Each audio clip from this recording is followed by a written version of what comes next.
Hello Team FD and welcome back to the UCL Review, Europe's premier competition with our premier presenter. It's Patrick van Straten. How are you today? Good, ready to go. After that live stream, ready God. to pick things back up because that was dreadful. We're going to discuss that match second, Manchester City first. Also, bit of Korean barbecue chicken sauce on the table. Was that you? No, you were sitting there in the middle. Yeah, probably was me. Messy eater. Anyway, this was a messy game, wasn't it, for Shakhtar? Man City became the first English side to defeat Shakhtar Donetsk in Ukraine, beating them 3-0. Now, in their 7 previous fixtures against English sides at home, Shakhtar had 5 wins and 2 draws. And one of those wins came last year when they beat them 2-1 at the Donbass. That was pretty handy, actually. And Shakhtar went through to the second round last season. So they are a good side. They've got a good manager in Paulo Fonseca, who obviously we saw a lot of sides thinking about moving for in the summer. They ended up 6 points above Sarri's Napoli. So this is not a pushover team. No. But City made them look like a pushover. In the first 45 minutes, they had 14 shots. Shakhtar had 6, which is actually not bad against City. By the end of the game, City had taken 14 shots from inside the box. That is absolutely mental. So it could have ended up far, far worse. By comparison, we saw Juve be very dominant against United last night. I think they had something like 8 shots from inside the box, about half the number. Yeah, the first 45 in particular, they blew them away, didn't they? Yeah, and it could have been worse if Gabi Jesus could have found a little bit of form. At the moment, he's getting lots of shots away and he's creating lots of chances, so we have no doubt that the goals and assists will come. Here he had 6 shots, but 4 of them were off target. However, you could argue his movement was crucial in making Bernardo Silva's goal. Bernardo Silva now has more UCL goals than starts. Class. That seems good. On the other hand, Shakhtar, well, without some of their star players, Tyson, who's obviously their chief creator, creates about 2.5 chances a game, went to the World Cup with Brazil. He was out injured, and Marlos as well contributed to 3-3 in the Champions League. Without those guys, it was going to be hard for them to make a breakthrough. And to be honest, you're playing Man City. Man City currently look, to me, like the best team in the world. So I don't think they'll be too bothered. Yeah, I think that's a pretty safe statement. Also doesn't help that Shakhtar can't play their home games at home thanks to an ongoing conflict between Russian-backed separatists and the Ukrainian government forces. So they played this game in Kharkiv, and apparently Manchester City fans, all 800 or so of them that went, had to catch 3 planes to get there. So that is commitment. Of course, Pep questioning them as to whether they truly believed they could win the Champions League yesterday. So Manchester City fans, maybe it is time to start believing. Anyway, in the end, Silva and Sons did the damage either side of a Laporte header. The Frenchman's first in the competition. Obviously played a lot of Europa League football with Bilbao.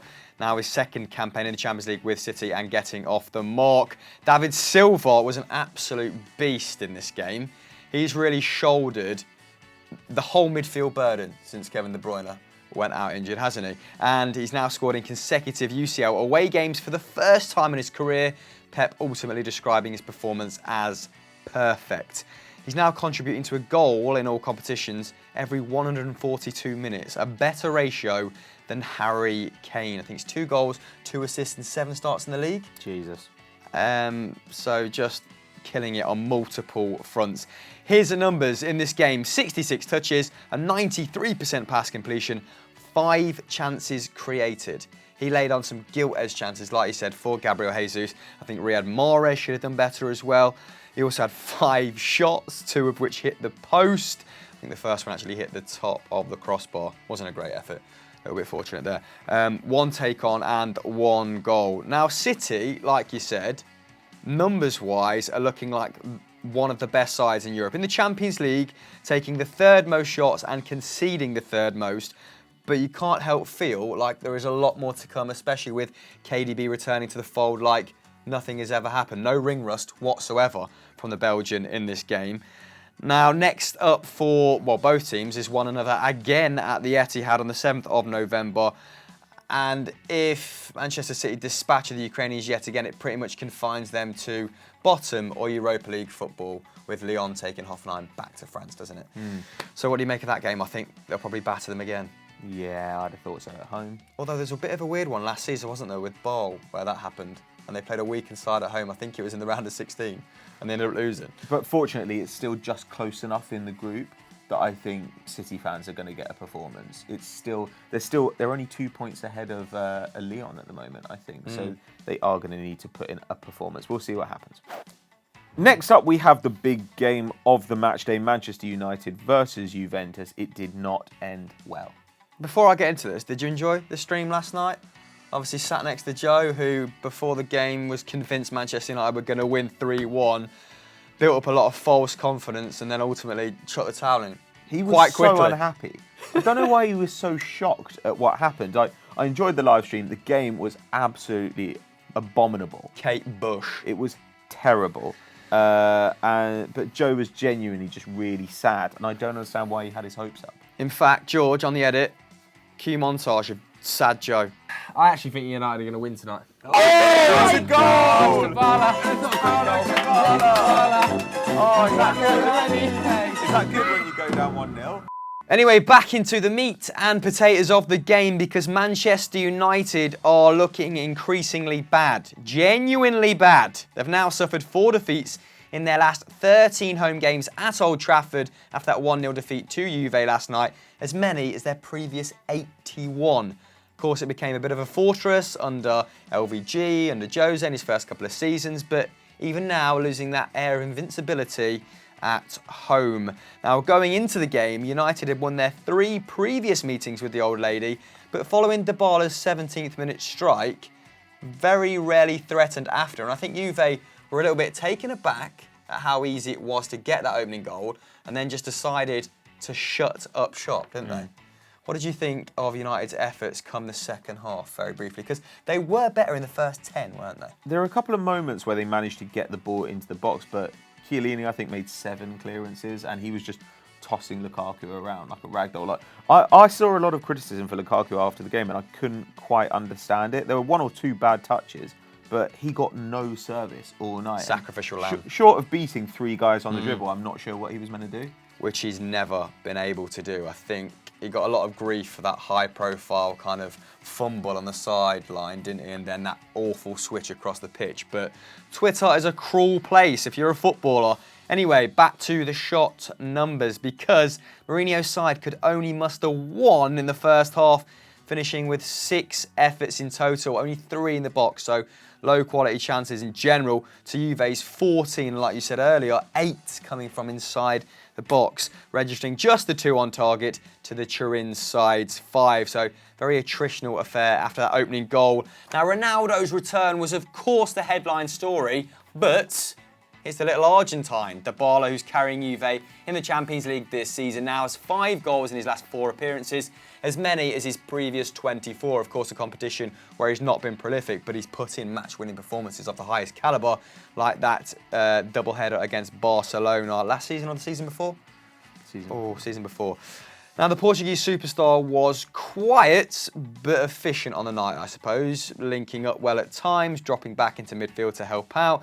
I think he completed 32 passes, which was double the amount of the largely anonymous Lukaku, and he created more chances than Pogba and Martial on 1.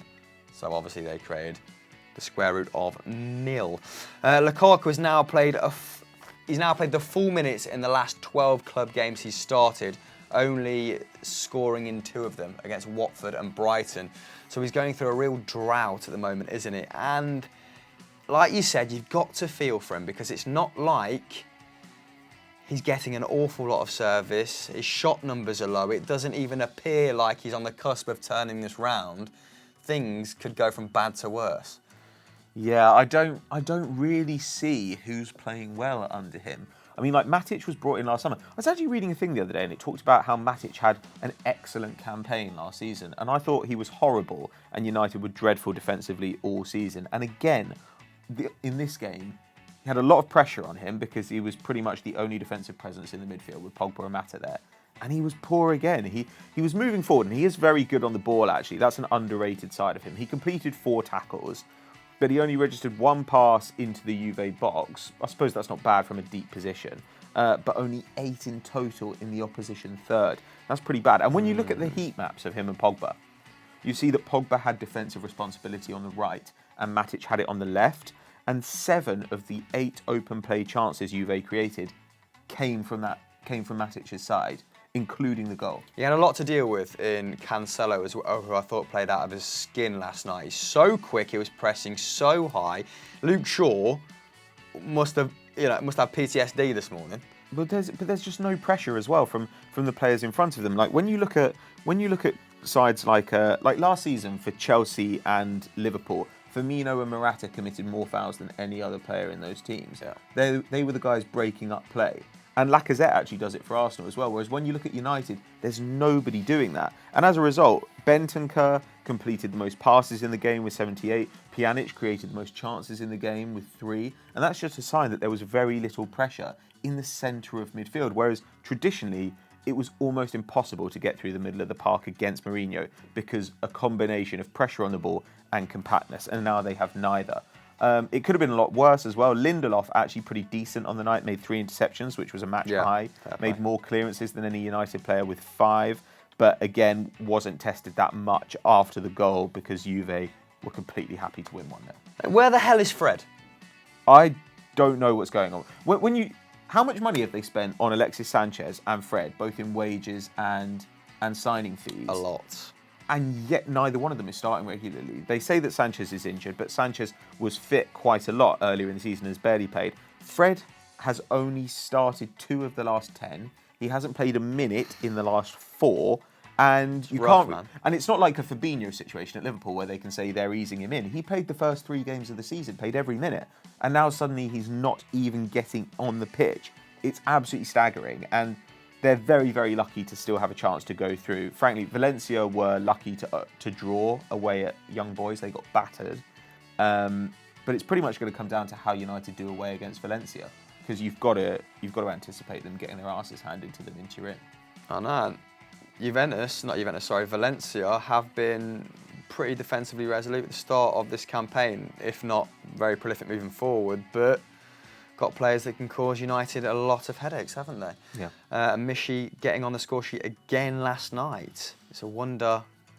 The mind boggles how he's not at Chelsea, but anyway, that is a separate topic entirely. Let's move on to our final match. Our last game takes us to Germany, where Hoffenheim took on Lyon, and this sounded like a really fun one. I much would have preferred to watch that, to be honest. Yeah, though if you like good defending, you wouldn't have enjoyed it. It was a topsy-turvy match as Lyon drew 3-3 away at Hoffenheim. Now, they took the lead early on. Horrible attempt to play out from the back by Hoffenheim. Lets Traore go in and go around Baumann to slot it away. Then Hoffenheim managed to come back. A brace from Andre Kramaric put them in front just after half-time. Then they went behind again because Lyon managed to score through a very tight-angled shot from Ndombele and Depay running through. They just couldn't deal with high balls into the box all day, Lyon. I think both of Kramaric's goals came that way. So they can't be surprised that right at the death, they conceded an equaliser with Joelinton tapping in, I think, in the 91st minute. Joelinton. Depay, though, first Champions League goal in 3 years. Really? I couldn't actually believe that. Pretty amazing. But when you look at the expected goals in this match, paints a picture. It's ruthless. It's ruthless. Hoffenheim had 4.1.